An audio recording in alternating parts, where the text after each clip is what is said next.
Hi! In front of me is XIAOMI Redmi 10A, and today I would like to show you how you can manage vibration settings on this device.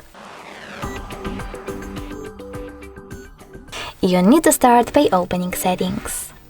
After that, click on Sound and Vibration over here under Display and scroll down.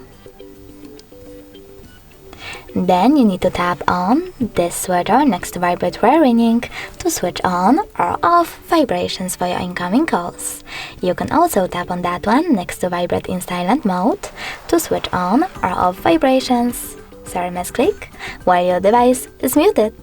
Over here, click on Vibrate on tap and select one of those options to pick intensity of your touch vibrations. I will go with medium. You can also turn them off completely by tapping on off. Thanks so much for watching. If you enjoyed this video, don't forget to leave a like, comment and subscribe. Bye!